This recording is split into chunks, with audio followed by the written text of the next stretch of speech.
저는 인권재단 사람의 박래군입니다. 자, 그 다음에 이제 잃어버린 마을, 무등이야 마을을 이제 돌아봤었고요. 그리고 이제 문영천 할머니로 유명한 진아영 할머니의 삼터를 이제 돌아보는 순서입니다. 여기 이제 무등이와는 제주 4.3 때 중산간 마을에서 이제 토벌대가 들이닥쳐서 불태워버리고 하고 그랬던 마을. 그래서 그런 마을들이, 그런 잃어버린 마을이 한 120개 정도 된다고 이제 그러거든요. 그 중에 이제 하나가 이제 동강리에 있는 무등이와십니다. 거기에 이제 할머니, 이 홍춘호 할머니가 80세신데 아주 정정하세요. 그리고 저희들 그 안내도 정말 해주시고 정말 놀랄 정도로 그때의 기억을 다 하고 계십니다. 그때 겪었던 기억을 아주 세세하게 기억을 하시는데, 한편에서 그렇게 이제 기억을 하시는 저 할머니가 저 기억을 갖고 어떻게 평생을 사셨을까 이렇게 생각이 들 정도입니다. 이 할머니가 자기가 동네 사람들하고 같이 두 달 동안 갇혀 살았던 동강 큰 넋개에 들어가는 모습을 본 겁니다. 큰 넋개는 이래요. 이렇게 길쭉하게 되어 있습니다. 그래서 이게 총 길이가 한 180m 되거든요. 저도 한번 들어가 봤습니다. 들어가 봤고요. 여기 이제 중간에 이제 오목한데, 이거 좀 이따 보여드릴게요. 여기 이제 방호용, 여기가 이제 입구인데요. 여기가 입구인데, 여기서 수직으로 들어갑니다. 수직으로 들어가면, 땅 속에 이렇게 깊은 동굴이 있어요. 새까맣니다. 빛 하나 들어오지 않죠. 여기가 이제 좁은 또 굴이 이어지는데, 여기다가 이제 방어용, 벽을 이제 만들어 놓고, 이렇게 이제 상알도 하고 이제 그랬다고 하는 거죠. 요게 이제 입구입니다. 요 입구로 들어가고, 여기 위험하니까 들어가지 말라 했는데 이제 살짝 들어가 봤었거든요. 사람들하고. 여기 이제 들어가 봤고, 근데 여기가 이제 이래요. 여기 아까 말했던 여기 좁은 또 기어서 가면 앞쪽 동굴에서 뒤쪽 동굴로 연결될 수가 있어요. 여기다가 이제 방어용 그 돌을 싸서 막아놓고 이제 그랬던 거죠. 이렇게 이제 이렇게 새까맣니다. 정말 새까마요. 그래서 이제 저희가 한번 들어가 봤을 때, 우리 이제 안내하는 사람이 불을 꺼보라고 그랬는데, 생전에 그런 어둠은 진짜 없었어요. 빛 하나도 들어오지 않는, 제가 이제 그 경험했던 어떤 어둠보다도 그런 그 새까만 그런 어둠 속에서 사람들이 두 달 동안 살았다는 거죠. 이게 영화 지슬의 한 장면입니다. 이 지슬이 실제 있었던 이런 거고, 실제 영화 지슬을 여기서 찍은 거죠. 지슬은 이제 제주도에서 감자를 얘기하는 거죠. 감자를 먹는 그런 모습들 이렇게 있는 거고요. 자, 그리고 이제 저쪽에 월령리로 가면은 굉장히 아름다운 해변이죠. 무슨 제주 해변이 다 아름답지만 거기도 굉장히 아름다워요. 그리고 이제 거기에 이제 백년초라고 하는 선인장이 자생하는, 우리나라에서 선인장이 자생하는 유일한 곳인데, 그곳에 진아영 할머니 터가 있습니다. 무명천 할머니로 유명하신 분이죠. 조그만 집이에요. 여기 이제 이 집터를 제주 시민사회에서 이제 매입을 해가지고 관리를 하고 있었거든요. 여기 이제 가보는 거죠. 이 할머니 여기 사진에 보는 것처럼 이렇게 돼 있었어요. 그러니까 할머니가 터볼 때 총을 맞아서 아래턱이 다 나간 겁니다. 이 아래턱이 다 나갔어요. 저는 이제 이 사건을 어떻게 알았냐면, 아까 이제 말씀드렸지만 인권영화제 할 때 레드헌트도 봤지만, 이 무명천 할머니라고 하는 거를 김동만이라고 하는 감독, 지금은 이제 한라대학교 교수로 있는데, 그 김동만 교수가 이걸 30분짜리 다큐멘터리를 만들어준 거예요. 만들어서 상영을 한 거예요. 근데 그 상영을 하는데, 이 무명천 할머니가 여기 이제 무명천을 이렇게 가지고 있잖아요. 이게 막 이 할머니를 모시고 고향으로 가요. 고향에 들어가서 막 하는데, 이 할머니가 막 얘기를 하는데 말소리가 말로 들리지 않고 그냥 괴성처럼 막 들립니다. 뭐라고 말씀하시는데 여기 턱이 없으니까 말이 제대로 나오지 않는 거죠. 이 할머니 이 고통을 안고 계속 사셨어요. 이 무명천을 다른 사람들 보는 앞에서는 풀지를 않고 그랬다 그러고, 그래서 사람들 몰래 안 보는 데서야 밥을 먹고, 그래서 진통제 계속 평생토록 맞고 그러면서 사셨다고 좀 그럽니다. 그렇게 살다가 2004년도에 90세의 나이로 돌아가셨어요. 이런 아픔들이 이제 있는 거죠. 아까 홍춘호 할머니도 그렇고, 돌아가신 그 진아영 할머니도 그렇고, 여성들이 당했던 그런 그 고통들은 더욱더 끔찍하고 더 심했던 거죠. 그런 거를 아직도 말을 못하고 속에 그냥 갖고 있는 거죠. 뭐 사라지면 사라진다가 산다고 이제 얘기를 하지만 그런 고통이 얼마나 컸겠습니까? 그리고 이제 마지막으로 이제 알트르 비행장하고 백조에 쓴 지면을 가보도록 하겠습니다. 이 알트르 비행장, 요 사진은 그 시사인의 고재열 기자가 쓴 거를 가져왔어요. 여기 알트르 비행장을 좀 보는 거죠. 여기 이제 경락고입니다. 이제 이게 알트르 비행장이 일제가 만들어 놓은 그 활주로가 있고, 그리고 이제 왜 가미가제 특공대라고 그랬잖아요. 그때 이제 1인용 그 소형 전투기를 몰고 가서 그 미군 함정이나 이런 데 가서 들이받고 자살하는 거잖아요. 자살 폭탄이 돼갖고 날아가서 죽고 이러는 건데, 뭐 황제 폐하를 위해서 뭐 어쩌고저쩌고 천황을 위해서 어쩌고저쩌고 함정인데 다 개소리였던 거죠. 이러던 그런 것이 알뜨르 비행장입니다.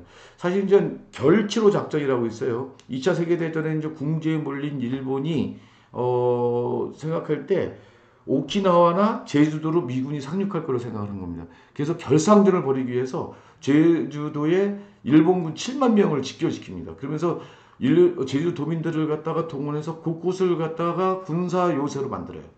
이렇게 만들었던 게 그때 만들어지고, 실제로 여기서 가미가제 특공 전투기가 뜨고 떠서 공격도 하고 막 그랬던 이런 곳입니다. 그 결치로 작전대로 만약에 미군이 제주도에 상륙했다면 더 끔찍한 그런 일이 이제 벌어졌겠죠. 뭐 오키나와에서 수십만이 또 죽었잖아요. 뭐 자살도 강요당해서 죽고 이제 그랬던 거죠. 근데 여기 알뜨르 비행장에서 송악산 쪽으로 좀 올라가다 보면 여기 이제 서다로 오름이 있습니다. 서다로 오름 안에서는 백조에 쓴 짐에 묻히신, 또 만병기 묘역에 묻히신 분들이 1950년 7월 7석날 여기서 학살당하거든요. 모슬포에 모슬포 경찰서 등지에 이제 있었던 사람들, 이게 예비검속으로 이제 갇혀 있었던 보도 연맹원들, 이런 사람들을 여기서 학살하게 되는 거죠. 이렇게 학살했던 사람들을 사람들 접근도 못하게 하니까 몇 년 동안 건드리도 못해요. 그래서 몇 년 후에나 이제 이거를 수습을 하고 그러니까 이제 사람들 표현으로는 우리가 젓갈 담은 것처럼 사람의 살과 뼈 이런 것들이 그냥 다 그냥 그렇게 이제 아까 거기에서 봤던 여기 요 구덩이 안에서 다 하나로 그냥 이렇게 엉켜버린 거죠. 그래서 이제 이거를 수습을 할 때 뼈를 꺼내서 어른 뼈, 어른 남자 뼈, 어른 여자 뼈, 또 아이 뼈, 이렇게 해서 이제 무덤을 만든 거죠. 그래서 어느 조상이 나의 조상인지 모르니까 우리는 백 조상의 하나의 손이다, 이런 의미로 해서 백조일선 지묘를 만들게 된 겁니다. 근데 이렇게 이제 됐던 게 1960, 묘지를 이렇게 만든 건 1956년이거든요. 그런데 그 뒤에 이제 1960년에 4.19 혁명이 일어났고, 그때 제주 4.3에서 학살당한 유족들, 그리고 한국 전쟁 때 학살당한 그 유가족들, 이런 사람들이 유족회를 만들어요. 그래서 이런 신원 운동을 벌입니다. 이 한마는 원을 푸는 그런 운동들을 막 벌이게 되거든요. 그래서 유족회가 전국 유족회 연합도 만들어지고 그러거든요. 그런데 1961년 5월 16일 군사 쿠데타를 일으켰던 박정희 세력은 군사 쿠데타를 일으키자마자 이 유족회를 해체시킵니다. 그리고 간부들을 국가범부로 잡아들이죠. 그리고 이렇게 어렵게 만든 묘들을 파묘해버리고, 그리고 이렇게 비석, 추모비 만들었던 거, 이런 것도 다 깨버리는 겁니다. 이런 거는 또 거창에 가면 또 볼 수가 있어요. 이 전국적인 현상이었던 거죠. 이렇게 이제 백조일선 지묘가 있고, 여기 보이는 요 산은 삼방산입니다. 자, 그래서 백조일선 지묘를 다 돌아보고 나오는데, 여기 담 너머로, 요쪽에 이제 여기 담장 너머로, 여기 담장 너머로 이런 비석이 보이는 거예요. 이런 충원비가 보이는 거예요. 요 끝에만 보여서 저게 뭐지 하고 이제 찾아가 봤어요. 근데 멀리서 보니까 관에서 만든 거 같이 보이잖아요. 군에서 만든 거 이런 것처럼 보이는데, 그런 줄 알고 갔더니 충원비잖아요. 여기 갔더니 그게 아니고 사계리 공동묘지입니다. 사계리 공동묘지는 육지도 그랬지만 이 제주도도 마을마다 공동묘지가 있었던 거예요. 그래서 자세히 가서 보니까 이렇게 12명의 청년들이 명단이 있었고, 그리고 이 사람들이 전사한, 그냥 한국전쟁에 끌려나가서 전사한 그런 날짜와 그리고 전사한 지역 이런 것들이 있어요. 그래서 뭐 육군 하사 누구누구는 몇 년 몇 월 며칠 날 어디서 죽었다 이런 것들을 12명을 기록을 한 거예요. 육군도 있고 해군도 있고 해병도 있고 뭐 이런 거를 적어합니다. 야, 저걸 보면서 이런 생각이 들었어요. 제가 저걸 우연히 만났지만 저걸 본 건 굉장히 잘 봤다고 생각이 돼요. 왜냐하면 제주 4.3이 끝나고 나서 폭도로 몰린 사람들은 아까 연좌자 얘기했잖아요. 폭도로 몰린 사람은 이 폭도의 누명으로부터 벗어나기 위해서 할 수 있는 짓은 다 했던 거예요. 그래서 일단은 그 밀항을 할 수 있는 사람들은 밀항을 했습니다. 그래서 밀항을 해갖고 일본으로 건너갔어요. 일본 오키나와로 갔고 그래서 거기에 제주도민이 모여 사는 제주도민의 그런 마을이 있는 이유가 지금도 있는 게 그런 거예요. 거기도 이제 제주 4.3 때면 뭐 추념제 지내고 그런다고 하더라고요. 그런 이유가 그런 거거든요.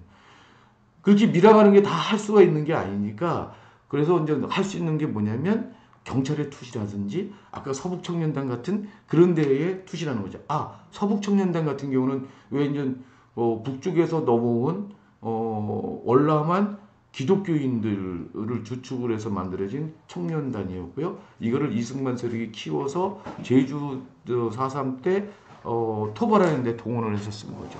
그러니까 끔찍한 그런 학살들을 도맡아서 했던 게 이 서북청년단인 겁니다. 나중에 이제 서북청년단이 이제 이승만한테 이제 버림을 받고 뭐 그러는데 그러다가 이제 군에 또 투신을 하게 되거든요. 그래서 또 군과 밀접한 또 관계를 맺고 그럽니다. 이런 끔찍한 학살을 저질렀던 서북청년단도 있었고 여기에 투신하든지 아니면 군인에 투신을 하는 겁니다. 그래서 이제 자기를 학살한 대한민국의 군인, 경찰, 심지어 서북청년단에라도 들어가서라도 이런 폭도의 누명, 연좌제의 그런 고통으로부터 벗어나고 싶었던 거죠. 빨갱이 가족이라는 이걸로서 벗어나고 싶었던 그런 거죠. 그러려면 대한민국에 충성을 해야 되거든요. 그래서 이제 그 중에 해병대에 갔던 사람들 같은 경우가 그러니까 해병대 초기 주축을 이뤘던 게 제주도 청년들이라고 합니다.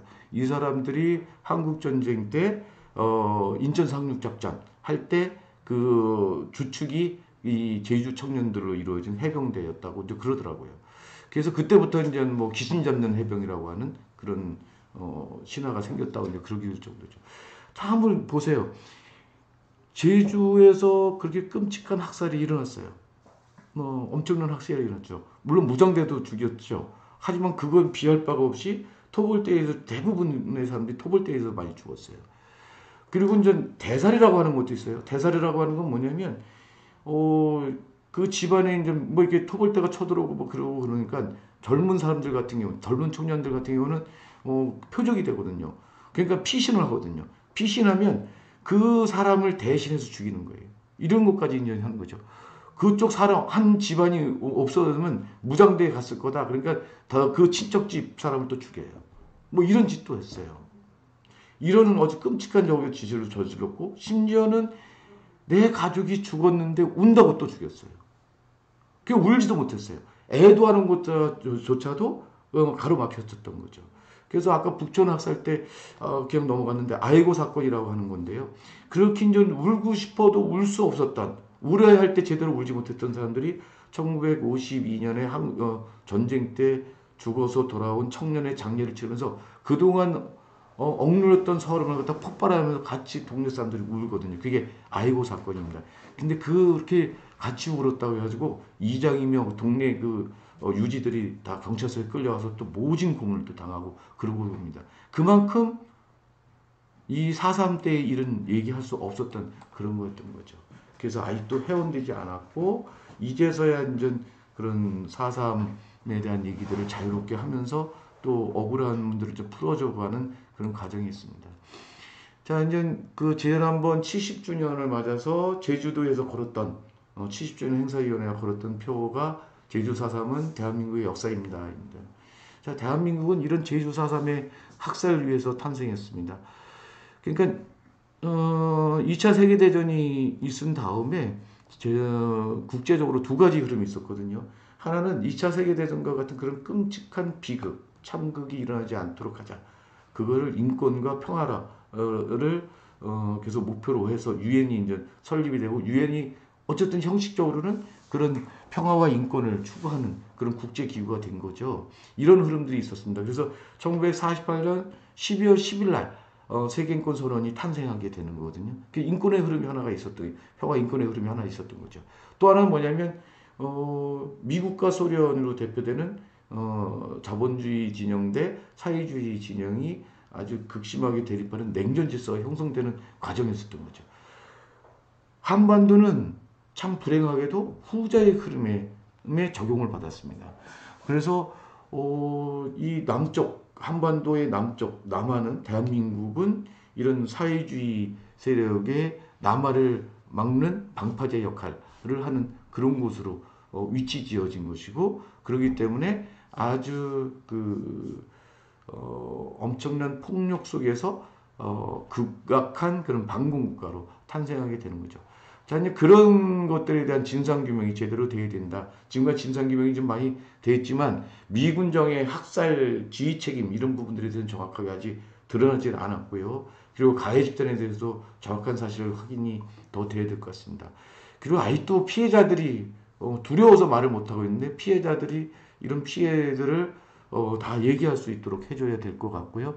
특히 여성들이 당했던 성폭력 이런 부분에 대해서도 진실이 밝혀야 된다고 생각합니다. 저는 그렇게 생각합니다. 제가 후기에 썼지만 그 밝혀져야 될 진실이 있는 것은 언젠가 밝혀져야 한다고 봐요. 그리고 피해자들은 이런 억울함들을 감춘 채로 그대로 둔 채로 그대로 살 수가 없습니다. 그래서 때가 되면 이 억울함을 풀기 위해서 움직입니다. 그리고 거기에 동의하는 시민들이 같이 연대해서 움직이면서 한쪽 중심으로 쓰였던 역사들이 또 바꿔가고 이렇게 되는 것 같거든요. 이런 거를 제가 제수 4.3을 통해서 얘기하고 싶었습니다.